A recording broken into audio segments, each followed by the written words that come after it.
How's it going, everybody? Welcome back to Sick Eric Tech, and today we're doing a throwback and talking about one of my favorite, one of the sleekest smartphones that has probably been released, probably not ever, but this is one of them. I remember when the LG G8 first came out, I was just stunned by its beauty, and even today, it's still a looker and one of the slimmest and the most sleekest devices that probably has ever been released in a very long time, and they just don't make them like this anymore, especially when it comes down to the camera bumps. As we all know, camera modules on smartphones have gotten pretty ridiculous, but back in the day, look at this.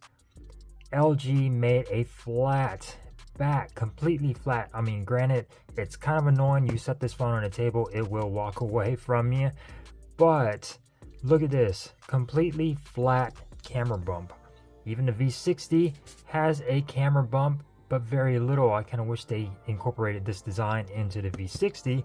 But if you take a look at something like the Pixel, huge camera bump when it comes down to the Pixel. But again, granted, most camera sensors and cameras are larger than they were in the past. You're getting a 12 megapixel main sensor and a 16 megapixel ultra wide, and the sensors aren't that large, but this phone still takes excellent cameras. We'll go over that later on. I'll show you some pictures, but as far as the build quality and the design, this phone is very sleek.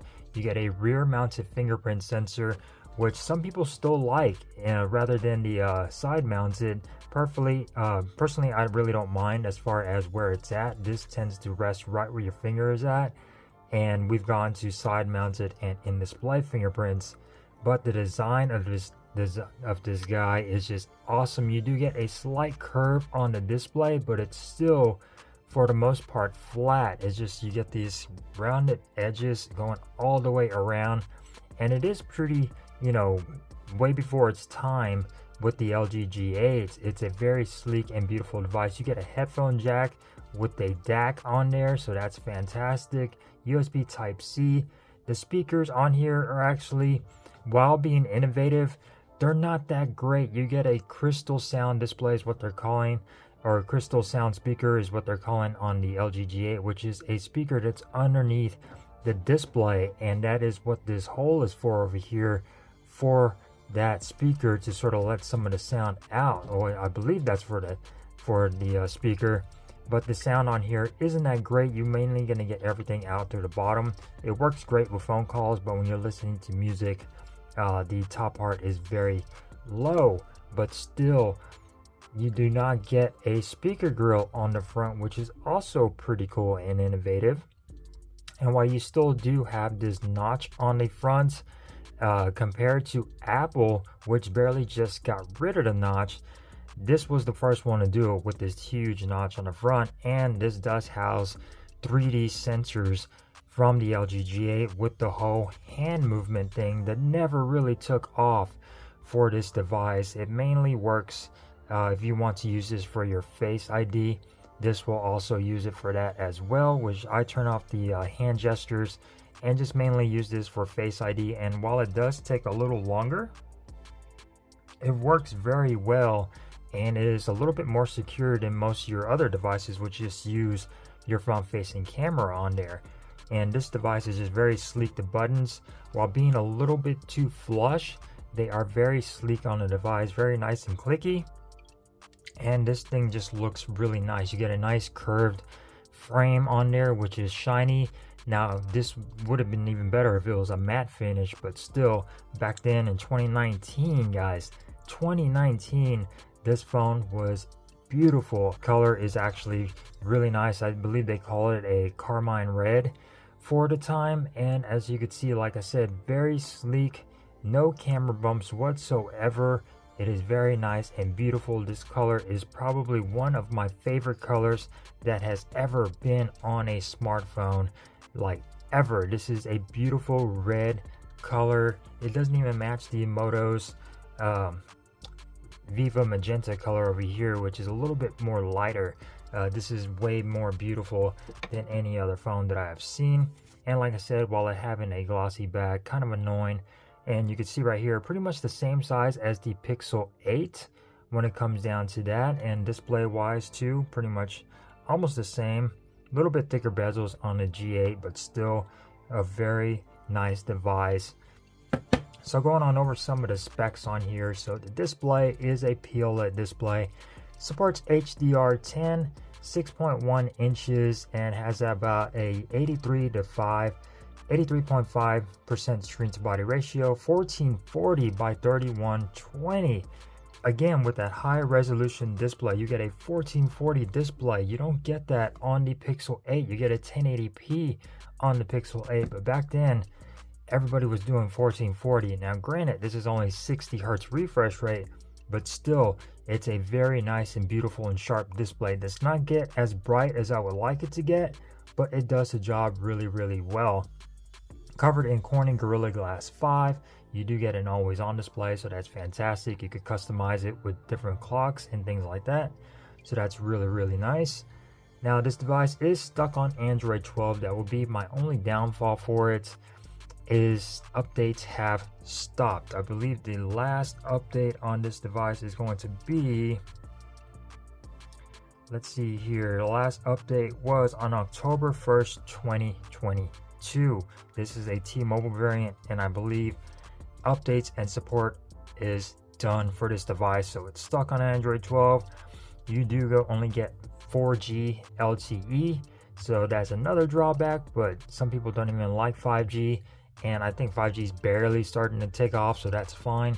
But this phone still works pretty well out and about in the wild.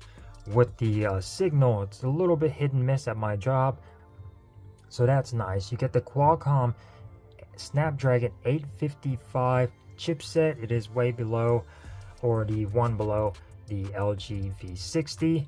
So power on here, it still does the job quite nicely. It's still fast and snappy. You get 6 gigabytes of RAM, so I think that's more than enough to get the job done.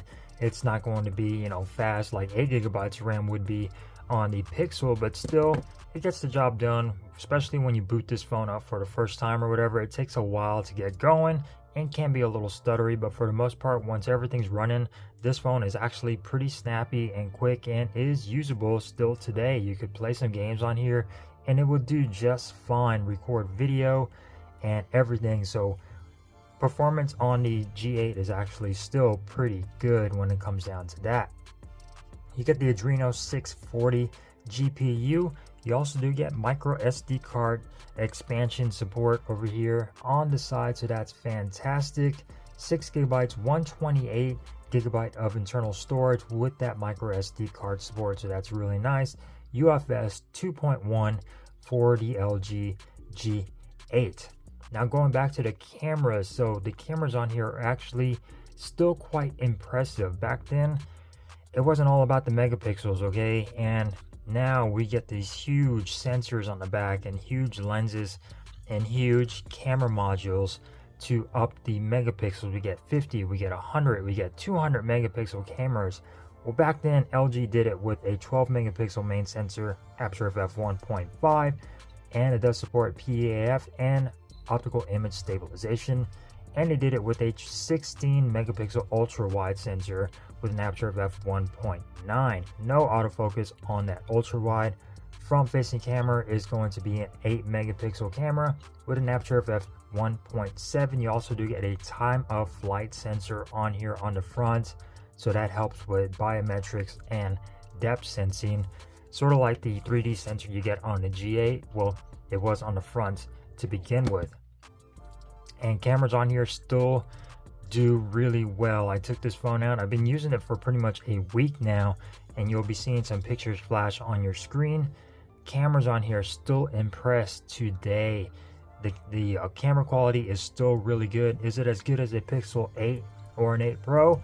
No, they are not, but they are still usable and take some really nice shots too, especially at nighttime. I noticed this phone actually takes really good nighttime shots, and I am quite impressed with it. The dynamic range is actually pretty good. Front facing camera can be a little hit or miss at nighttime and low light, just because everything comes out really grainy and choppy, but still for the most part, taking out this phone and just snapping some pictures is actually quite nice, and I'm still impressed with the camera quality on here. Video is still actually pretty good.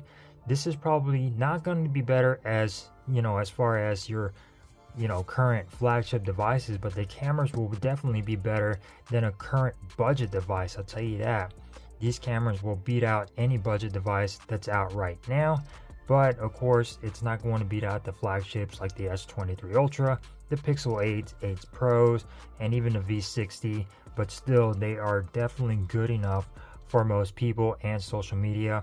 And, you know, pretty nice. Front facing camera cannot record 4K. I believe it only goes up to 1080p, but that's okay. So you can have 4K on the top, 60 frames per second. So rear facing camera could go all the way up to 4K, 60 frames per second. Front facing camera can only go up to 1080p, but still you get a lot of your modes. You get your portrait mode, manual camera mode, so that's really nice, and you also get manual video mode on a G8. So way before its time, LG was one of the first ones to do manual modes on their devices, even back in 2019. So that is fantastic. So the LG G8, really nice. Battery life could be a little better. It's got a 3500 milliamp hour battery, and yeah, battery life isn't the best. It tends to not last a full day. I find myself having to charge it at least once a day, but like I said, that might be due to battery degradation as well. So who's to say whether or not it's the battery or just getting old. But still, battery life not the best. Definitely going to be a little weaker than most of your flagships right now. So yeah, battery life going to be a little bit weaker than most of your flagships right now. You get Bluetooth 5.0, so that's fantastic. Bluetooth quality on here is actually really good. Audio when you're listening to Bluetooth and your headphones is going to be really nice, just because you get that DAC, hi-fi DAC on here, and you also do get DTX X 3D surround sound, so that's really nice as well if you want to tweak your audio. So very nice. Of course, LG never disappoints when it comes down to audio and Bluetooth and that hi-fi DAC that's on here. As far as the battery charging goes, you do get 21 watt charging, so that's really nice. You also do get wireless charging, so that's another plus at 9 watts. And like I said, battery is 3500 milliamp hour battery. You also have that hand gesture crap that I mentioned earlier that nobody really used on here, and it's kind of pointless, so I went ahead and turned it off ever since I got this device, and it's been off ever since. So the colors this came in back in the day was platinum gray, aurora black, new Moroccan blue, and carmine red. This is the carmine red, and definitely very nice of a color. I remember having the Galaxy S10 that just came out. I traded that thing in and got this one just because of the color. It was so beautiful. So that's a quick look at the LG G8 in 2023. Like I said, definitely one of the sleekest devices that has ever been out in quite a while. And people with all of those huge camera bumps, take a look at this device, no camera bumps, and learn from it. So LG G8 in 2023. Hopefully you guys enjoyed this throwback video, and I will see you next time here on the channel. Peace.